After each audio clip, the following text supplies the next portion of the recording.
All right, we can get started. First, thank everybody for being here today. I really appreciate it. I realize it's time your newscast starts, but wanted to make sure that we got this information out as soon as possible.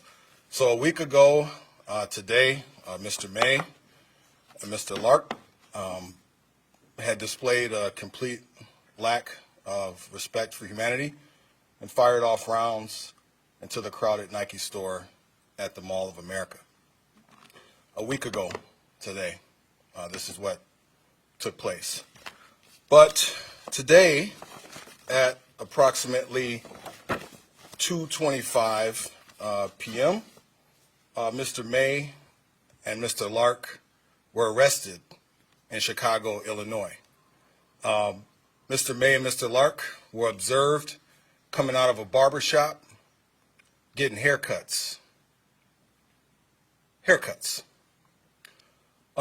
After they got haircuts, they got into a vehicle. The vehicle was driven by a female, and the vehicle was traffic stopped by members of the Chicago FBI Fugitive Task Force, which is made up of members from the Cook County Sheriff's Office, Chicago PD, and the Illinois State Police. Mr. May and Mr. Lark were taken into custody without incident, which is what we wanted to have happen. That is the best outcome. So currently they are in the process of being booked into the Cook County Jail in Chicago, Illinois. And then they're going to be extradited back. They're going to have an extradition hearing to be extradited back to the state of Minnesota. A week ago, we said that you can't shoot up the mall and expect to get away with it. You can't commit these acts and think you're going to enjoy the freedoms of a free society, and you're getting haircuts. And now we've locked them up on the 30th anniversary of the mayor, or excuse me, 30th anniversary for the mall. Mr. May and Mr. Lark are locked up. Our detectives did a phenomenal job. The people in Chicago that helped us out they did a phenomenal job. Growing up, we were taught if you do the crime, you do the time. But that is somewhat shifted to you do the crime, you do another crime, you do another crime, you do another crime, and now you do the time. We're not doing anybody any favors by not holding people accountable. So it's my hope that Mr. Lark and Mr. May get the help they need to turn their life around after they're held accountable for their actions. And here at the Bloomington Police Department, we do have social workers, so we'll offer our social workers to them should they choose to get that type of help. But it's my hope that this discussion takes place after they are held accountable for their actions.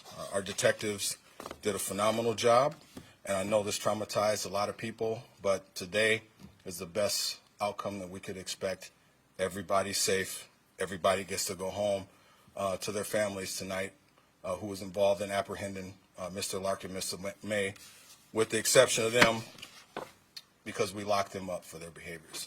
So with that, I'll take any questions you may have. So why were they in Chicago, and did anybody else help them in addition, obviously, the three that have already been arrested? We believe that they had roots in Chicago. It's still an active investigation, but what I said 2 days stands. Anybody that helped them, and we're able to find that out, we're going to lock them up too. I think last week there had been discussion of a possible blood trail at the mall.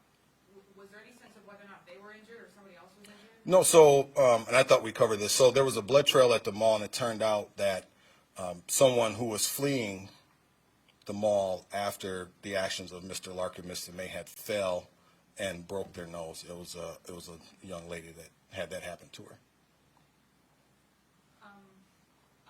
Our sourcing had indicated that the families were working to get some back channels to get these two suspects to turn themselves in. Did you have any indication that that was going to happen?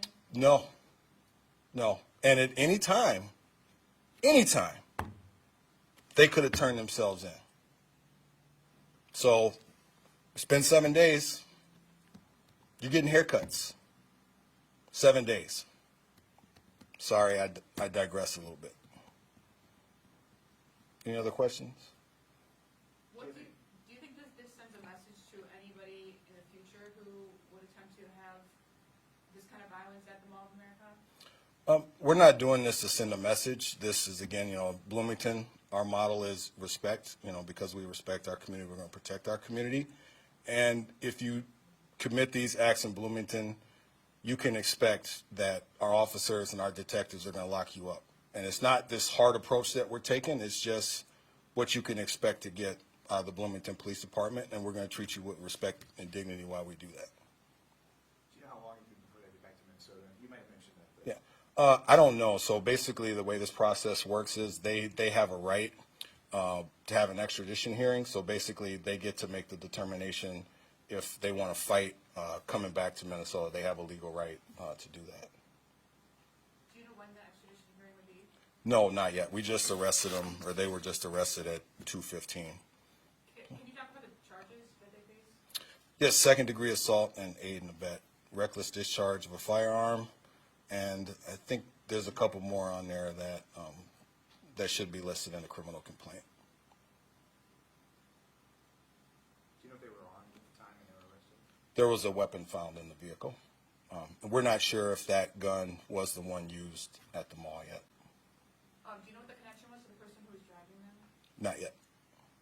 Was she arrested as well? It's still an active investigation. Would you please hold those once again?